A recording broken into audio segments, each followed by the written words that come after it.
오늘날 우리들이 지키는 이 사순절 기간 동안에 당시 예수님께서는 이 세상에 오신 목적을 이루시기 위해서 제자들에게 십자가의 고난을 말씀하시기 시작합니다.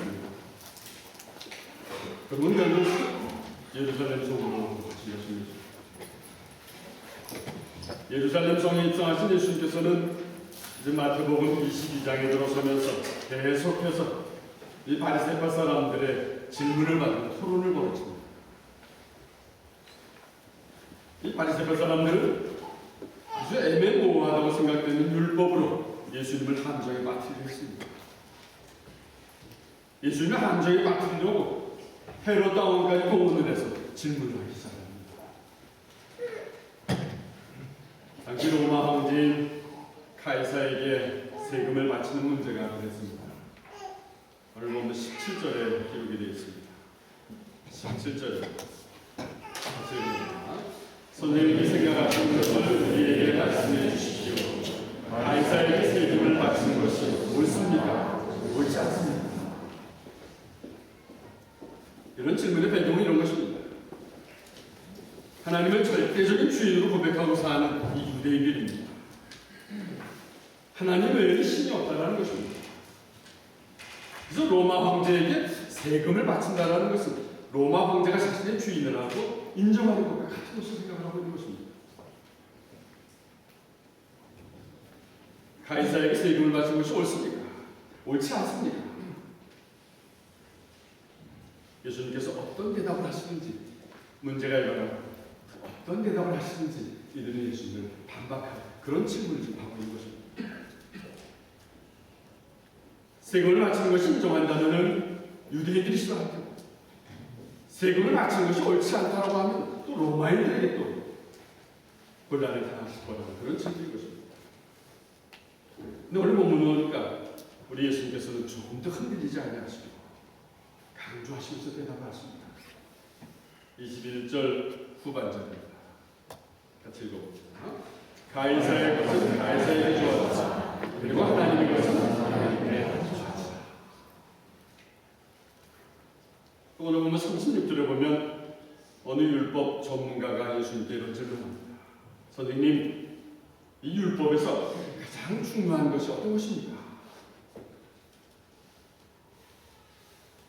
이 질문도 지금 이 율법 전문가가 어느 것이 가장 중요한 것인가 몰라서 질문하는 것은 아니었습니다. 예수님을 시험하려고 하는 질문이었습니다.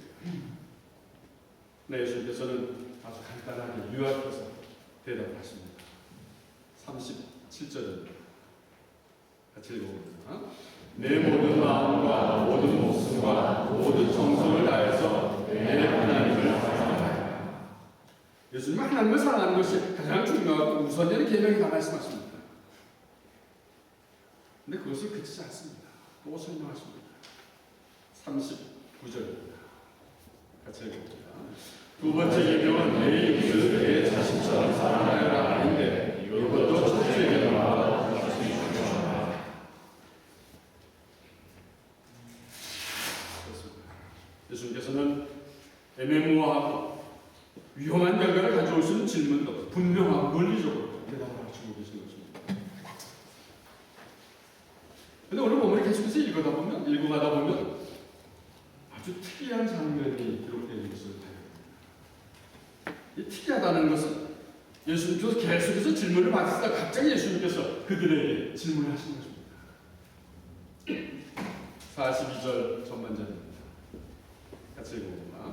너희는 그리스도에 대해서 어떻게 생각하느냐? 너희는 왜 찾았느냐? 이 예수님의 질문에 바리새파 사람들은 대답합니다. 다윗의 자손입니다. 이 바리새파 사람들의 대답은 당시 아주 일반적인 대답이었습니다. 누구나 할 수 있는 대답이었습니다. 유대인들이면 누구나 다 이 메시아가 다윗의 자손인 것을 알고 있었습니다. 예수님께서도 이 바리새파 사람들이 그 질문에 이런 대답을 할 것이라는 것을 아셨습니다. 그런데 예수님께서는 그 대답에 그치지 않으셨습니다. 좀 더 논리적이고 좀 더 구체적으로 시편의 예를 들면서 바리새파 사람들이 다시 질문하십니다. 오늘 보면 43절입니다. 같이 읽습니다. 그러자 예수님께서 그들에게 말씀하셨습니다. 그러면 다윗이 성령의 감동을 받아 어찌 그리스도를 주님이라고 불렀겠느냐. 그는 43절의 그는이라는 다윗 왕을 의미하는 것입니다. 그러면서 다윗 왕이 기록한 시편을 예를 들어서 말씀하십니다. 44절 같이 읽습니다. 여호와께서 내 주님에게 말씀하셨습니다. 내가 내 원수를 내 발 아래 굴복실 때까지 너는 내 오른쪽에 앉아있어라 하고 이 43절 44절 말씀을 제가 좀 더 쉽게 표현하면 이런 것입니다. 너희들은 지금 메시아가 다윗의 자손이라고 이야기합니다. 그렇다면 어째서 다윗은 성령의 감동이 되어서 그리스도를 주님이라고 말하고 있느냐? 어떻게 다윗의 자손이 다윗의 주님이 되겠느냐 하는 질문인 것입니다.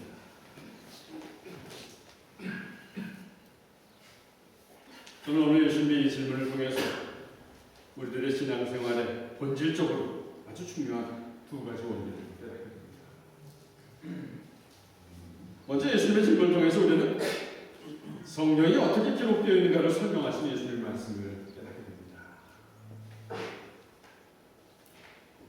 오늘 예수님께서 강조하십니다.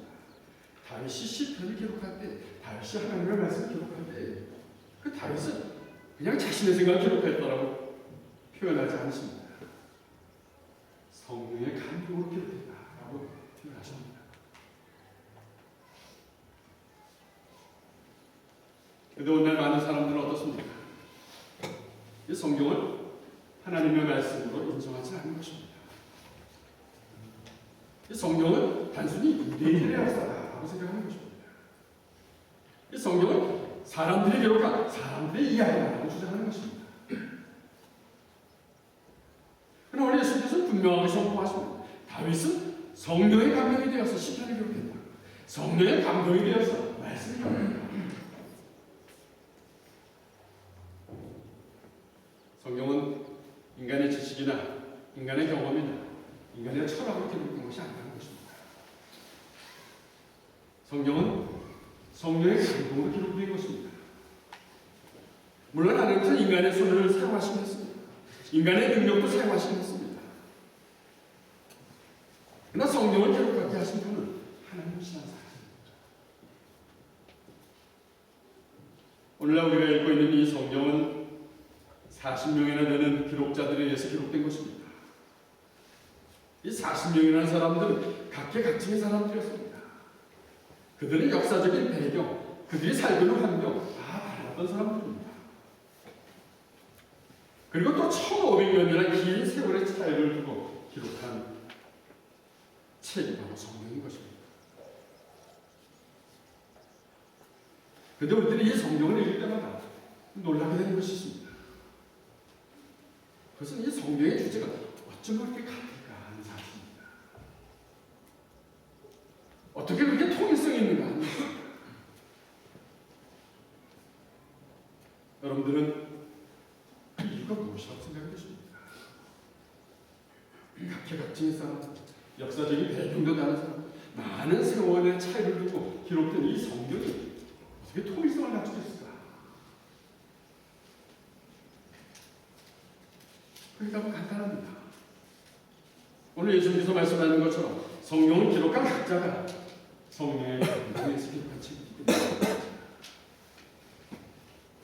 만약에 성경이라는 것이 인간의 지식이나 인간의 능력으로만 기록된 것이라면 이렇게 통일성을 가질 수 없을 것입니다.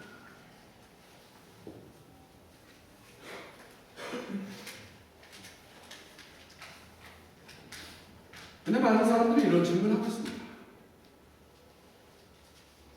성경이 하나님의 말씀이기에 성경이 하나님의 말씀이라고 하니까 그 성경 속에서 하나님을 찾고 싶습니다. 그 성경 속에서 하나님을 좀 만나고 싶습니다. 그런데 그것이 쉽지 않습니다. 성경 속에서 하나님을 찾고 하나님을 만나는 것이 왜 쉽지 않습니다. 많은 생각을 해봅니다. 만약 성경이 누구라도 읽는 그대로가 다 이해가 된다면 얼마나 좋겠습니다. 참 좋을 것입니다.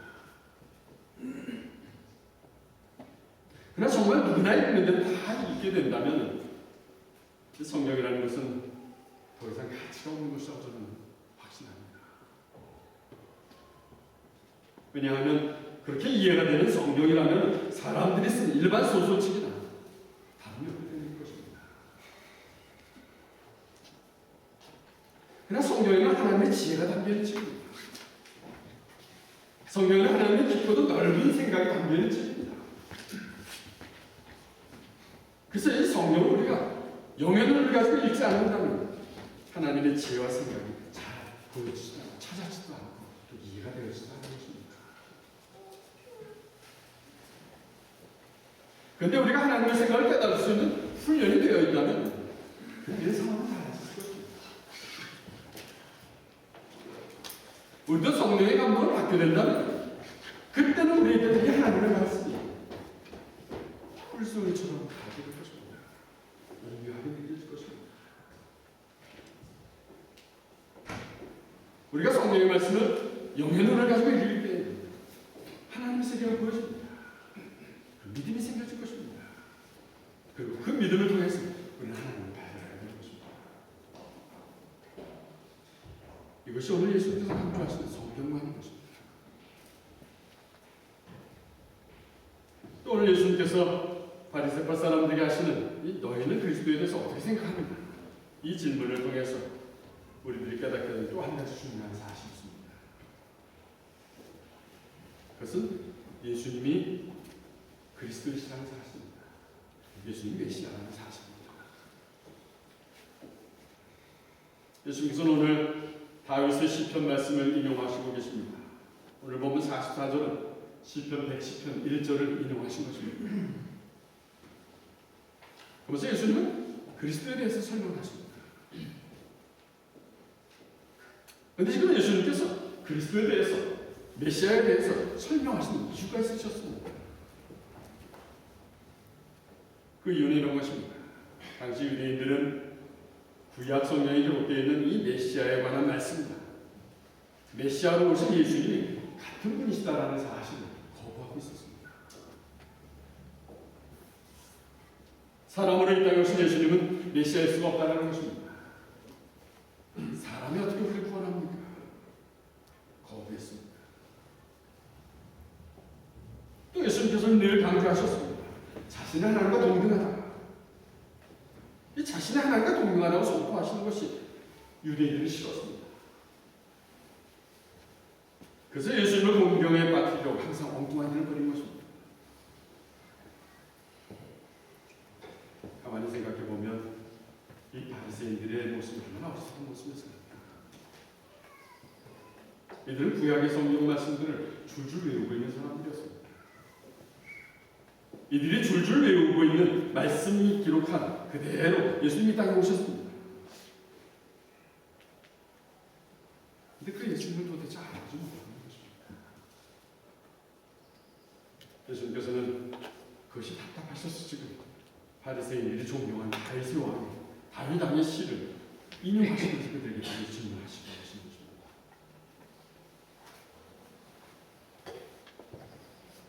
오늘날에도 여전히 많은 사람들의 모습이 있는 것 같습니다. 여전히 오늘날에도 성경을 읽으면서 감동이 없습니다. 성경에 기록된 하나님의 놀라운 능력도 파악하지 못하고 있는 것입니다.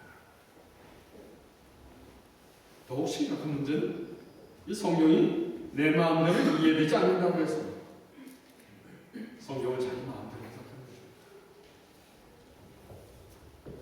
처녀가 어떻게 아이를 낳을 수 있습니까? 말도 안 되는 얘기입니다. 그러면서 나름대로는 이성적으로 해석을 하려고 합니다. 또 죽은 사람은 어떻게 살아날 수 있습니까? 그러면서 나름대로는 이해가 될 만한 것을 해석을 하려고 하는 것입니다. 그래서 사람들은 사실 그런 것이 아니라고 주장을 합니다. 예수님의 동정녀 탄생이나 예수님의 부활이라는 것은 절망한 사람들이 희망을 주기 위한 상징적인 이야기입니다. 라고 해석을 합니다. 사실은 동정녀 탄생이 있을 수 없는 일입니다. 사실은 부활할 수 없는 것입니다. 주장하는 것입니다. 그저 인간의 상상이고 인간의 심리적인 이야기입니다. 주장.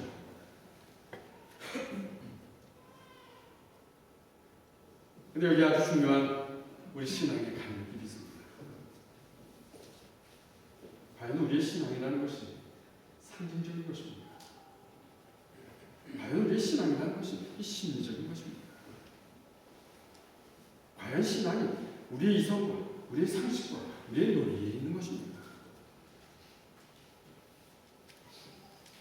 사도 바울은 고린도 성도들에게 이렇게 선포합니다. 고린도전서 15장 13절입니다. 같이 읽어봅니다.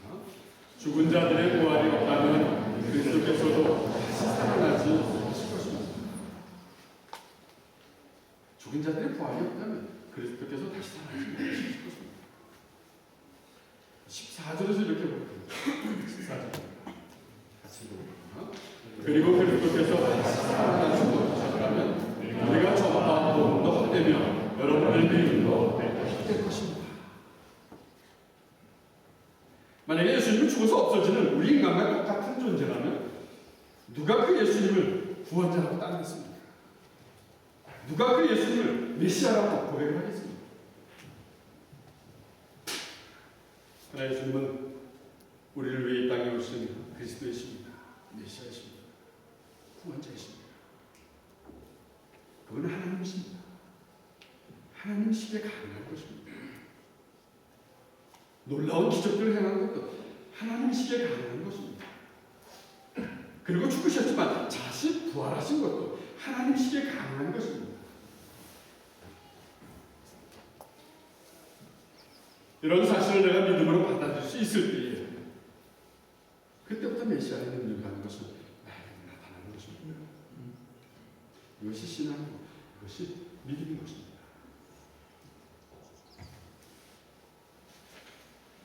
다시 본문으로 돌아갑니다. 그때 당시 바리새파 사람들은 너희는 그리스도에 대해서 어떻게 생각하느냐? 라는 예수님의 질문에 뭐라고 대답하고 있습니까? 오늘 본문 42절에 보면 바리새인들이 이렇게 대답을 합니다. 그리스도는 다윗의 자손입니다. 이 의미는 그리스도는 그저 평범한 인간입니다. 라는 것을 의미하는 것입니다. 평범한 인간, 다윗의 자손입니다.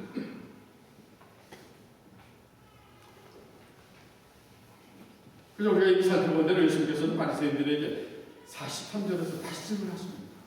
그리스도가 다윗의 자신이라면, 그리스도가 다윗의 자손이라면 다윗이 왜 자기 자손이 되는 사람을 주님이라고 하느냐? 말이 되는 겁니다.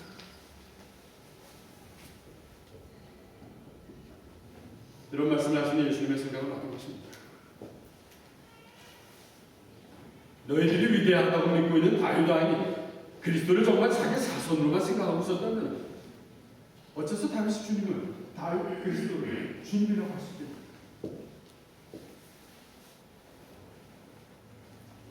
그래서 설명하십니다. 다윗은 성령의 감동으로 그리스도를 주님이라고 고백하고 있습니다. 너희 바리새인들과는 다르게 그리스도는 다윗의 자손 그 이상이라는 것을 선포하고 있지 않습니까? 다윗이 그리스도를 주님이라고 부르는데 어떻게 너희는 그리스도가 다윗의 자손이라고 평범한 인간이라고 고백하고 있느냐?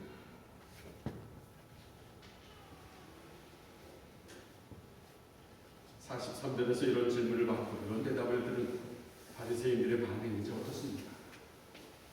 오늘 보면 46절입니다. 같이 읽어봅니다.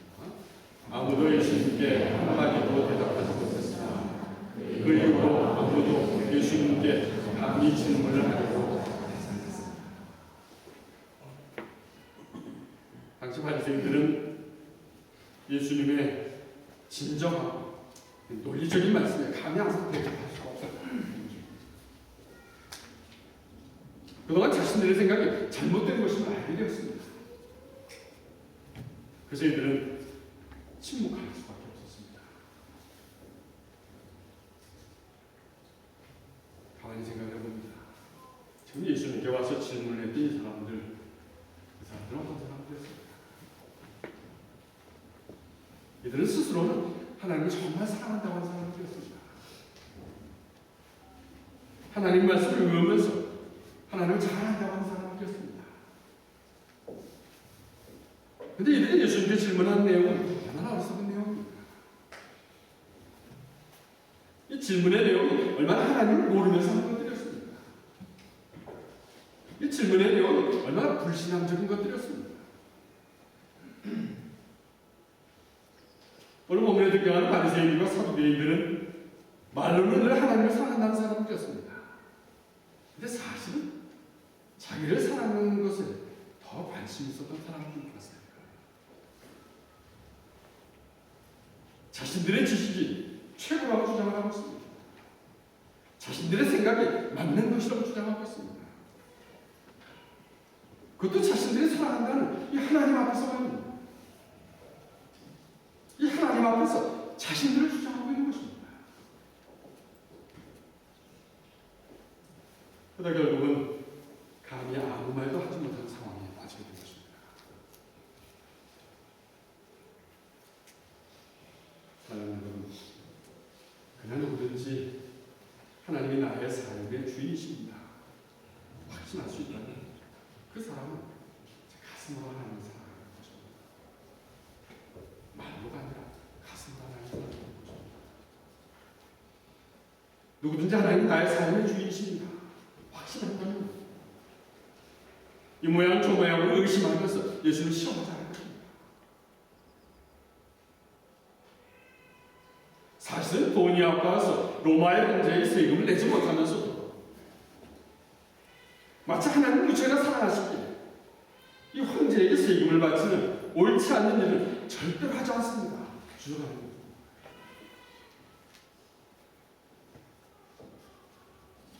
이런 사람들이 과연 하나님의 것은 하나님의 것이라면서 인정하면서 그렇게 드릴 수 있겠습니다. 아무리 생각해 보아도 하나님을 가슴으로 사랑하지 않는 사람인 것 같습니다. 가슴으로 하나님을 사랑하지 않는 사람은 없습니다. 그래도 이들은 하나님이 원하시는 것이 무엇인지 잘 압니다. 하나님이 원하시는 가장 좋은 것이 무엇인지는 잘 알고 있습니다. 또 하나님께서 가장 기뻐하시는 것이 무엇인지도 잘 알고 있습니다. 그러나 이들은 잘 알면서도 실천하는 것이 아니라 날마다 묻기만 합니다. 하나님의 말씀에 어느 것이 가장 중요합니까? 그 가장 중요한 거 내가 잘 지키겠습니다. 그러면서도 이런 질문은 누가 내 이웃입니까? 나를 죽이려 하는 것을 어떻게 사랑할 수 있습니까? 나를 어떻게 죽인단 말입니까?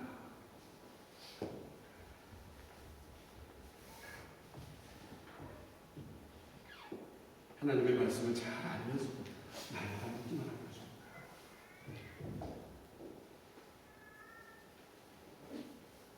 그런데 사람들은 왜 하나님을 가슴으로 사랑할 수 없는 것인가? 그것은 아마도 예수님을 우리의 지식의 수준에서 생각하고 있기 때문에 아닌가 생각이 듭니다. 예수님을 우리 인간적인 수준으로 생각하고 있기 때문일 것입니다. 성경을 제대로 알지도 못하고 하나님의 능력을 제대로 알지도 못하고 그저 형식적이고 외식적인 능력만 신경을 썼기 때문에 아닐까 생각합니다. 그래서 가슴으로 사랑할 수 없는 것입니다.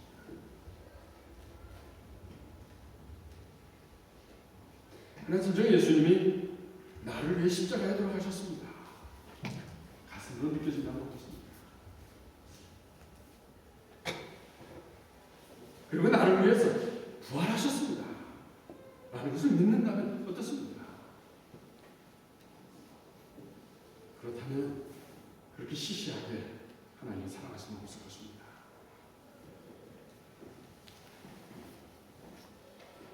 초대교회 교인들을 생각해 봅니다. 사실 그들은 그렇게 유명한 사람들이 아니었습니다. 그렇다고 그들에게 권력이 있었던 것도 아니었습니다. 그리고 그들에게 엄청난 재물이 있었던 것도 아니었습니다. 그들은 평범한 사람들이었습니다. 그러나 그들은 하나님을 진정으로 사랑하는 사람들이었습니다. 가슴으로 사랑하는 사람들이었습니다. 당시 초대교인들이 만약에 세상이 돌아가는 눈치를 살폈다면, 당시 초대교인들이 만약에 상식적이고 이성적인 판단을 했다면 당장 죽기 싫어서 예수님을 따르지 않았을 것입니다. 예수님을 따른다는 것이 얼마나 위험한 것인지 이성으로 판단하고 상식으로 판단해서 그 예수님을 사랑하지 않았을 것입니다. 그들은 목숨을 다해서 예수님을 사랑한 사람들이었습니다. 더구나 예수님을 사랑을 전하다가 결국 자신 스스로를 죽게 되는 상황을 맞이하는 사람들이었습니다.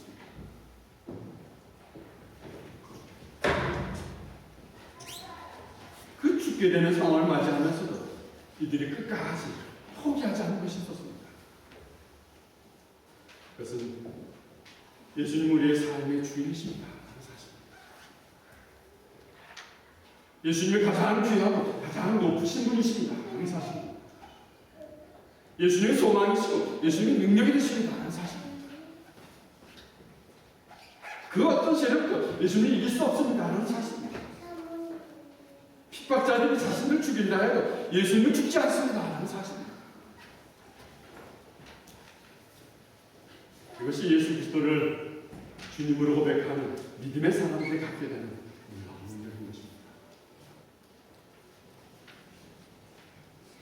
사랑하는 여러분, 이 시간 제가 여러분들에게 진지하게 질문을 드립니다. 여러분들의 삶의 주인, 그 주인은 누구입니까? 예수님이 여러분들의 삶의 주인이시면 여러분들은 가슴으로 고백하고 계십니다.